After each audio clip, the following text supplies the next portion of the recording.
Halo semua, salam sejahtera Malaysia. Selamat datang ke channel Fels Lifestyle. Info padu, info hangat disediakan dalam channel ini. Tuan-tuan dan puan, hari ini berkaitan dengan titah sultan yang kita dapat lihat banyak pandangan ataupun penolakan ataupun mungkin juga pelanggaran daripada kepimpinan politik terhadap titah sultan. Adakah sesiapa sahaja pemimpin politik yang melanggar titah sultan ataupun titah raja-raja Melayu ini perlu dikenakan tindakan undang-undang?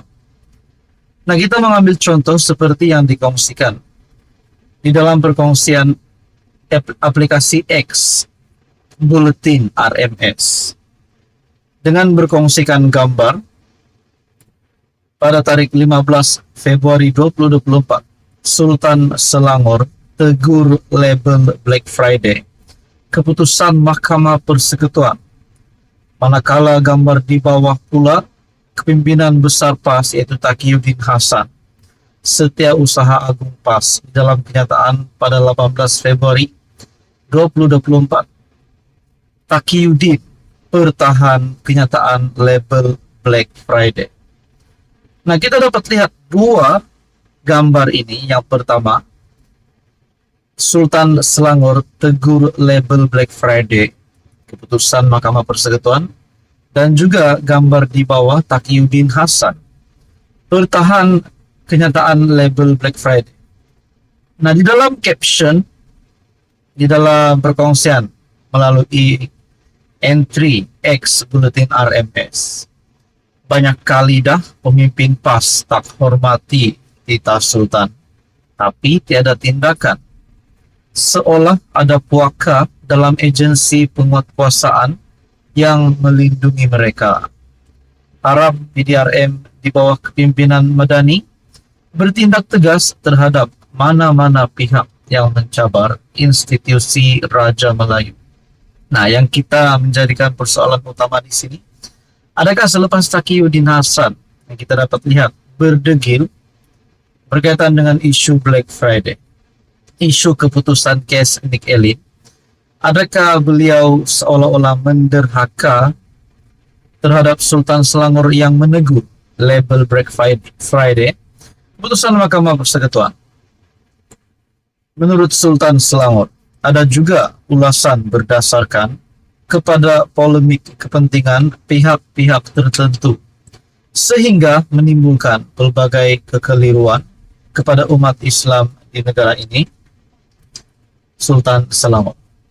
Nah, saudara-saudara yang amat dihormati semua, mungkinkah seperti yang dinyatakan di dalam caption Bulletin RMS, harap PDRM di bawah kepimpinan Madani bertindak tegas terhadap mana-mana pihak yang mencabar institusi Raja Melayu?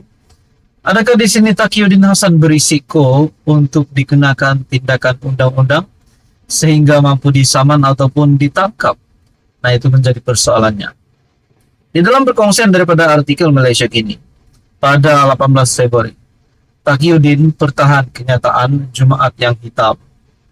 Setiausaha Agung PAS mempertahankan kenyataan Jumaat yang hitam dibuatnya sebaik selepas Mahkamah Persekutuan membatalkan 16 peruntukan dalam enakmen jenayah syariah Kelantan pada 9 Februari.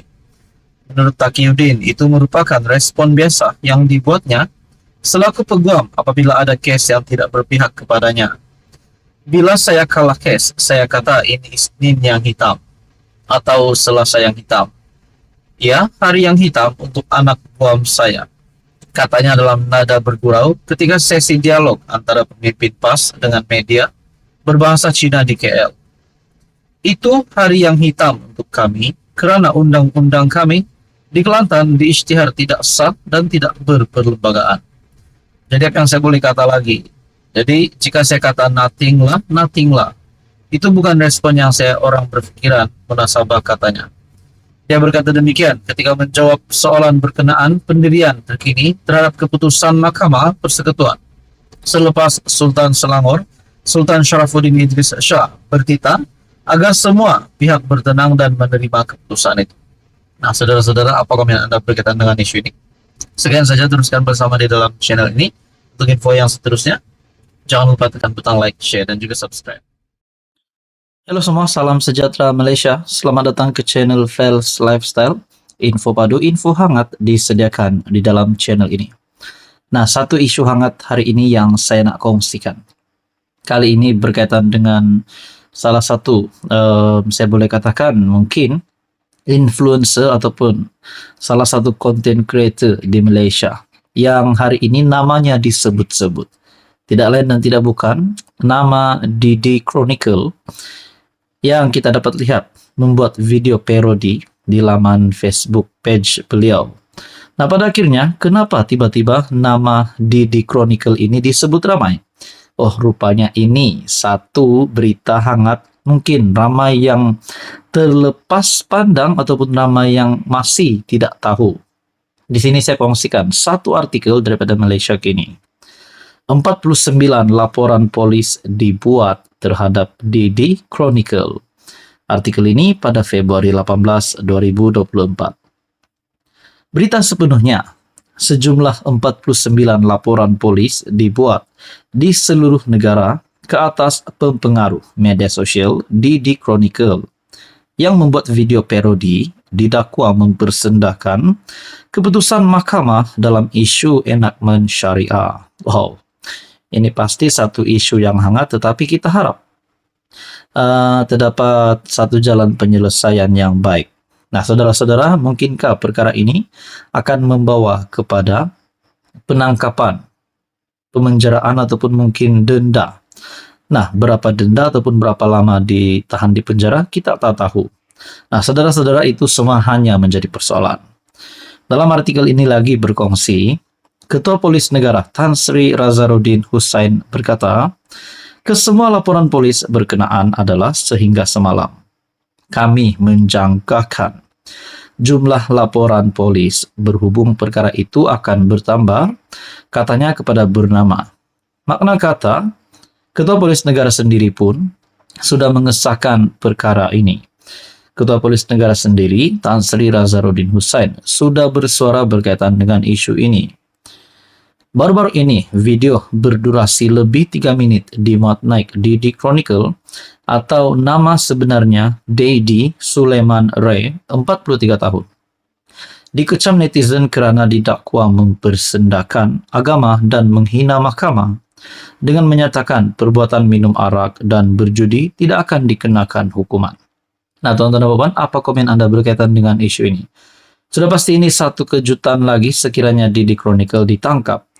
Tapi saudara-saudara yang amat dihormati semua, kita harap keputusan ataupun terdapat keputusan yang kita jangkakan supaya tidak ada masalah bagi pempengaruh tersebut dan juga ini menjadi mendapat satu penyelesaian yang baik.